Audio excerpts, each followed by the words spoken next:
actually the question to our promoter here, and then I wanted to ask a couple of the participants. And really, the opening one, and just one quick one, Walter, is maybe a couple thoughts on the gentleman that we've got here with us, and if you've had them before, if anyone's new to this, and how things have been going in the lead up. I know it's a long process to get this all going again, even though I know you've done it before.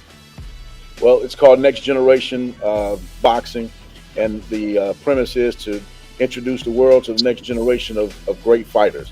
Um, Jaywan Woods has fought on the series before. Don Hainsworth has fought on the series before. This will be Desmond's first fight on the series itself. It'll be Mr. Jean Claude Barr's first fight on the series itself. And Mr. Barr and Jaywan Woods are the main event. They're fighting for the UNBC America's Cruiserweight title. Both of these guys are dynamic. They're exciting. Both have pop. I think the people that are going to be watching this fight, as well as the rest of them, are going to see a great cruiserweight fight amongst two guys that are going to probably be fighting for world titles sometime in the near future, a year and a half from now. Yeah, it's exciting to see this. I know you mentioned the main event, and it's the lead up, and so let's get into that. I know typically, obviously, that main event's kind of the capper to everything, but we'll start off first with J1, and you look at this as being one of the two participants in that main event. About how is it being a part of something that's in Greensboro, that's got this. Even I was talking to Matt earlier, has a kind of a regional feel. It's got a kind of a tight knit, smaller city type feel, so you get a little bit of a different type of thing there. But how has the prep been? Have you had any recent bouts, fights, practice up to that? How's your summer been? I know it's a big lead up to something like this.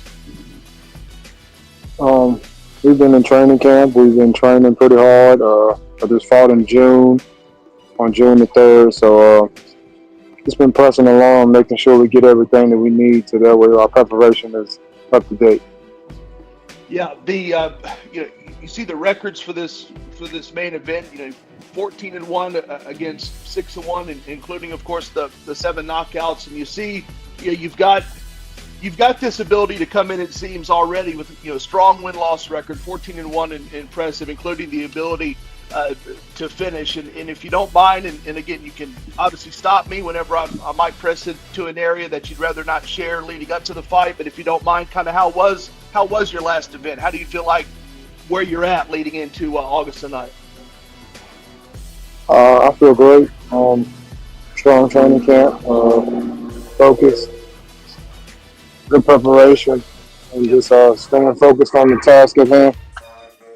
I understand. Yeah, but we're excited to see you. I know I'm going to continue to do some more research on everyone involved, including yourself, and looking forward to putting that into practice on Saturday. Meanwhile, for Jean Claude, interesting story. Of course, I know I've already been doing some research there as well. You've got other pursuits, other activities going on besides actually what goes on inside the ring. How has it been balancing everything? What you've done, obviously in the kitchen, what you're doing inside the ring. It's a very interesting story. Yeah, I mean, it's a little different than the norm, but Right, so far I've just been able to juggle it. It's just one step at a time, one day at a time. right. It kind of, as I asked J1, same deal. How's the practice been? How's the training been? I know, obviously, with this sport especially, it's not like football or something maybe we typically cover with Jay. You're not outside. You've got an ability to be inside, get it done. But how's that been? And how does this August 9th event fit into your schedule? Does it change any way in terms of how you might ramp up for another event? I mean, it it varies. I mean, every event you train for hard, you know what I mean? So it's just a good game plan, a good training camp to go through, and just, you feel me, at the end of the day, just make it happen. Like, uh, I ain't rich or nothing like that. So it's not like you can Sure. call off work for 3 months and then go train, like a Rocky movie. It don't work like that. You got to go to work, got to take care of kids, and then when you do get to time, put that into your training.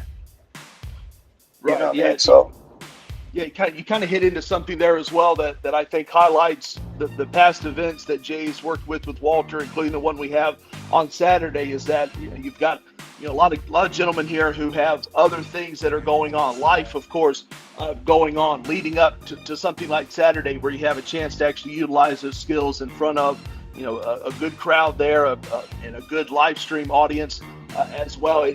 I think a lot of people who aren't in the ring, who haven't boxed. I know my grandfather boxed. This was many years ago, but I remember some of his stories. Same situation, kids, work. I think it humanizes it a little bit, and I'm interested in the final little thought from you, Jean-Claude, is kind of how it humanizes this thing, and it gives everyone a chance to really see how all the practice comes into motion. And I know it gives you, along with everyone else, a chance to show off what you've been working hard at the last couple months leading in.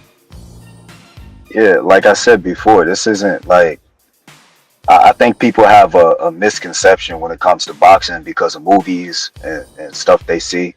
Like in this sport, if you really think about it, it's only like maybe 15 people that's really made it to the top. Maybe the 15 people that are actually in the sport actually getting the big check and can actually do this 100%. They don't have to worry about rent. They don't got to worry about light bills coming up. They got the money and the machine behind them to do this 24/7. Wake up, train, take care of the kids, train. Everybody like us, we still trying to get there. So yeah, I got rent due. I'm at work pulling a double, and then I'll get a little hour break for lunch. All right, I'm gonna go run for 30 minutes, do a couple push-ups, get back on the line. It is what it is, and that's what separates the people that's gonna be on the top of this sport and the people that is just doing it to say that they box. You know what I mean? It's a lot of sacrifice, and I don't think a lot of people really understand that, because they don't never really get to see like these fights. They don't see these fights when you're on the way up. They only see you when you in Dubai making $500,000. Right. Yeah, that's a very interesting point. I think that's what makes this a very unique, not necessarily singular event, but it makes it a very unique event. I appreciate that. I know there's so much more we can talk about, and like Walter said, this is kind of just a preliminary to get a couple thoughts. We've been doing some research on the side, of course. Thankfully, there's a lot of that out there, so it's nice to piece some of those thoughts together with what we already have. Let's go to Desmond Thompson now. Yeah, go ahead, Walter. You talk these four young men that are here today. All of them have a huge upside, but all of them have full-time jobs, and they work the full-time jobs where they have the dedication to come to the gym, put in the work. I mean, when you look at the main event, for instance, and the co-main event, which is Desmond Thompson, and the feature fight with Don Hainsworth, all of these guys, the top three guys, are cruiserweights. So it's hard for a cruiserweight to work a full-time job and stay at cruiserweight. So they're putting in the work, they're getting it done, and for the people that are watching, they're going to see some hellacious fights. I'll say this about Desmond, and I'll say this about Don. Their fights are kind of a revenge and repeat situation, a revenge or repeat. Both of them are fighting guys that they fought once before, and for Desmond, he's trying to right a wrong. For Don Hainsworth, he's trying to make two rights out of it. So I think you're going to see a great card, especially from these four and from the undercard. It's a good setup, Walter. I appreciate it. Yeah, I didn't know that. Still kind of working through some of the research. It's very interesting. And to kind of go off of what Walter just mentioned, for Desmond, Walter, as usual, and I've worked with him before with some broadcasts, he kind of hit into something there as well. So you've got this, and I know we mentioned it a little bit earlier with Jean-Claude, you've got this balance of work plus what you're doing on Saturday, what you've done way before Saturday to lead up to that. The importance of keeping the weight where it is prior to the Friday weigh-in. I know that Jay will stream that as well. Maybe a couple thoughts on that. I know it seems like the entire culture is kind of thinking about how do I keep my weight where it needs to be. I know I battle with that, but I'm not in the ring. So it's a different situation for you. You're doing it obviously for your health, but also you've got to meet a number. So some thoughts on that. Oh man, honestly, man, just eating right, making sure that I maintain my balance as far as going to the gym. I try to keep myself going as far as sparring, but in all honesty, when it comes to weight, just making sure I eat right, making sure I'm on the treadmill, making sure I'm doing my road work, and that's kind of pretty much how I balance it out. Just trying to make sure pay attention to what I'm putting in and out of my body. I understand. This this rematch here. I know one thing that stands out on paper, and I know if Matt were here, he would be all over this because he's big in these differences. 24 years old against 41 years old. It's a battle of almost a generation in the ring. Plus, as Walter just mentioned, you've got another bout here with Julio Mendoza. Any thoughts about that? Is it a case of, like a lot of athletes, I'm not really thinking about the opponent, I'm thinking about the fight, or has any of that kind of whirled around for you? Okay, so I'm gonna be completely transparent, man. I fought Julio back in 2022. It's 2025 now. I didn't have a lot of experience back then, so this fight is super personal for me because I want to go in and I want to make a statement. I don't feel like I was fully prepared. I just kind of got through in the fire. So I'm pretty sure me and Coach Walt, we was looking for a lot of guys. I could have fought anybody, but I kind of personally picked Julio because it's bad blood. I want my revenge on that one, and it means a lot to me. And I just feel like before I continue with my career, I want to go back and right my wrongs, you know what I'm saying? I hear you. Yeah, it's Yeah. The final one before I go to Donald and get him involved. One last question here for you, Desmond, is that I think that the mystique of an event like this is that revenge factor. It kind of gives it that little extra sauce, so to speak. I think it's worked out in a way to where you can approach it that way, but also it gives everyone watching that little extra bit of thump, I guess. I suppose my question is, Desmond, does it change any type of fight you've had if it's against someone you've already fought before, and especially so if that fight didn't go the way you wanted it to go the first time? Does that influence anything? Oh, 100%, man. I would love to say that it has a huge influence on just my mindset coming to the fight. It hasn't been a second. I think about August 9th, and I keep getting visions from what happened back in 2022. A lot of different things I can do right that I'm going to do. I'm going to perfect in the ring this Saturday. It kind of it builds this fire. It builds a new fire about me. I'm just ready for Saturday. I've been hearing a lot of bickering. I've been hearing a lot of things as far as different promoters, but I want to go in and showcase my skill set, and I want people to actually see that, hey, I am a boxer. I'm not the same person for 2022. Right. Yeah, I appreciate the candor. That's good. That already makes that one very exciting to watch. And finally, Don Hainsworth. Here we go. Walter just kind of set it up same way we were mentioning there with Desmond. Don, you've got this chance now to almost go kind of the opposite of the situation with Desmond. You've got a chance against Anthony Trotter to do this again. And like Walter mentioned, you can share as much or as little as you like, but if you don't mind, especially for people like me that's kind of getting their feet wet here, kind of go back maybe if you want to, if you're okay with it, the first time against Anthony Trotter, how that went. Is there anything you can use from that first matchup to lead into Saturday, or is it just a clean slate? Yeah, just a little bit of both. Just keeping it simple. All of y'all made some great points about the working and having to train as well at the same time, and that's pretty damn difficult. There is a small percentage of professional fighters that do what we do. They have the luxury of just training full time, and that's it. I'm actually multitasking right now during this interview, working. But yeah, to get back to the point, yeah, it's pretty much the same thing with Anthony Trotter. Just keeping it simple and steamrolling him. Yeah, I look at everything here. You're 18-9, 15 knockouts. You've got that, again, ability to finish. Any one of those knockouts stand out, or are they all such big accomplishments that they all just kind of get put into the list of that's good, I want to do it again? That second thing you just said, I'm a humble guy, man. You know, they all the same to me. Yeah, I'm gonna keep it humble. Yeah, I hear you. Yeah. And you've got the over 40 matchup here, just over 40, of course. Don't want to harp on that too much. 42 against 41. So now you've got this I guess extra experience factor as well. I suppose that plays into this matchup as well. I know we were talking to Desmond, just 24. You know, I'm almost 35, so even that's a big difference to me. But in your case, 42, 41, you've got some experience in this matchup, and I know that always plays a factor too. I guess, is there a difference between a matchup, a fight between two fighters who are still trying to gain skills, and will we see the difference of two 40-somethings in the ring? I suppose there's a lot of additional experience there. Yeah, it's always good to have a lot of experience, like I do myself. So that goes back to taking my time and keeping it basic. And plus, I'm down 30 plus pounds, so we're gonna see, how that affects. But it's all good. I'm at the tail end of my career, and like I said, we're just looking to steamroll Anthony Trotter.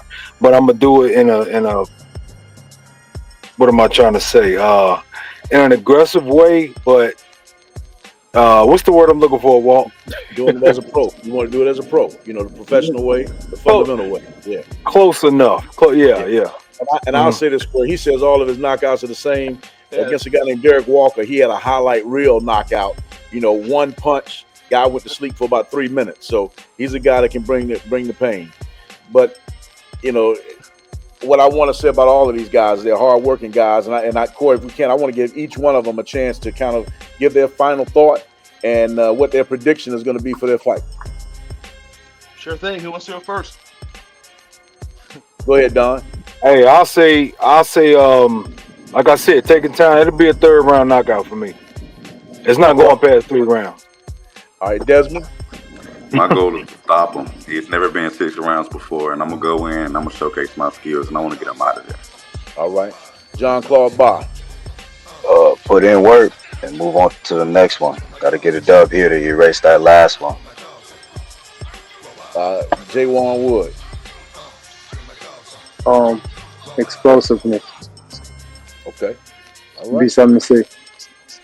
Well, listen, folks. If for the folks that are looking at this is an 8-fight card that you don't want to miss. We've got some undercard bouts that are going to be very exciting, but the top 3 bouts are ESPN, Showtime, Showbox type of fights. Guys are going to be coming to get it, coming to give their best, coming to do what they have to do to go to the next level. As Jean-Claude Barr says, he's trying to get out the kitchen and get to where he can take care of his family with just boxing. I know for Jaywan, he's talked about the same thing. Desmond and I have talked about it. He wants boxing to be his main thing. And while Don Hainsworth says he's at the tail end of his career, one more knockout brings another big fight, and he gets to go back to that big stage. It's true. Hey, Walter, real quick before, I know just kind of the last hosting bit from me here, if you will, just maybe a couple thoughts on the promotions you have there at the Armory on Saturday. I know you've got some VIP tables. What else, if you're around traveling in, what else is there for the fans to experience? Well, it's a VIP tables are within 8 feet of the ring, so sweat, spit, blood, all of it kind of flies your way. If you like that kind of thing, that's what it's going to be. But I think the biggest thing is you've got 8, what I call almost 50-50 fights. You got 8 fights where everybody has a chance to win. And in boxing, as a promoter and as a fighter, that's all you can ask for. That you're not coming in as a so-called quote-unquote B-side guy that's supposed to lay down and lose. You got guys coming in here. Everybody's trying to win. Everybody wants to win. And everybody has a chance to win. And up top, the cruiserweights that are fighting 8 rounds are fighting for a championship and a chance to move to the next level. It's very exciting. We're excited for it again. I know this is not the first time around, but I know excited to be there finally on Saturday alongside Matthew Jackson. Looking forward to the event. I know Jay's working hard as well. And obviously I know Walter's already said this, but wanted to thank everyone who's joined us here, all 4 gentlemen participating on Saturday. Appreciate the time. We're going to continue to do our research, of course. Nice way to get to know each of you a little bit better before we see you when it counts on Saturday.